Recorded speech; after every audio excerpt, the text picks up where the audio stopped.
أعوذ بالله من الشيطان الرجيم.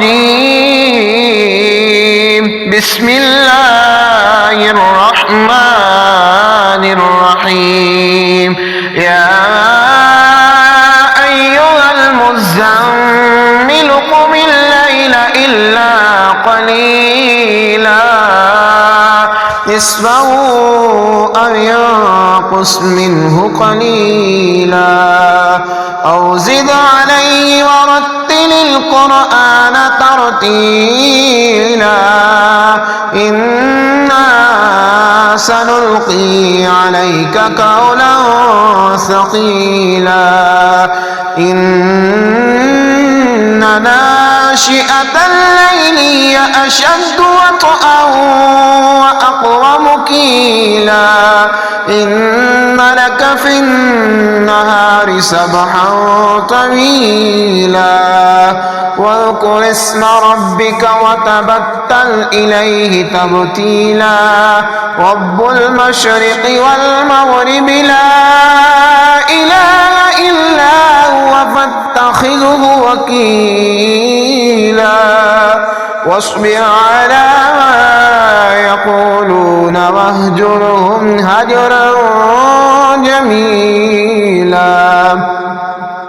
وذرني والمكذبين أولي النعمة ومهلهم قليلا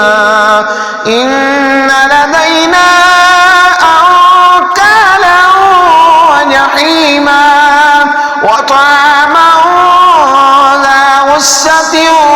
وعذابا أليما يوم ترجف الأرض والجبال وكانت الجبال كثيبا مهيلا إنا أرسلنا إليكم رسولا شاهدا عليكم كما أرسلنا إلى فرعون رسولا فعسى فرعون الرسول فأخذناه أخذا وبيلا فكيف تتقون إن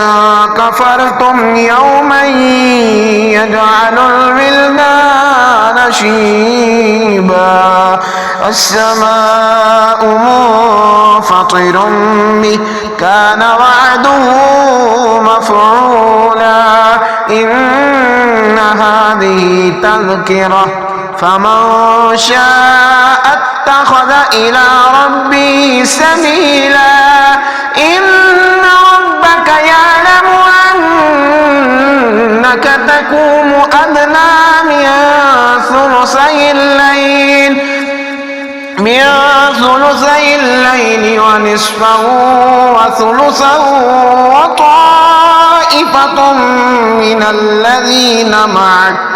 والله يقدر الليل والنهار علم أن لن تحصوا فتاب عليكم فاقرؤوا ما تيسر من القرآن علم أن سيكون منكم مرضى وآخرون يضربون في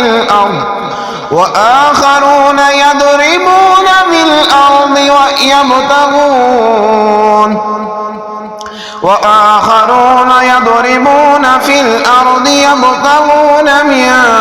فضل الله وآخرون يقاتلون في سبيل الله فاقرؤوا ما تيسر منه وأقيموا الصلاة وآتوا الزكاة وأقرضوا الله قرضا حسنا وما تقدموا لأنفسكم من خير تجدوه عند الله هو خيرا وأعظم أجرا واستغفروا الله إن الله غفور رحيم صدق الله العظيم.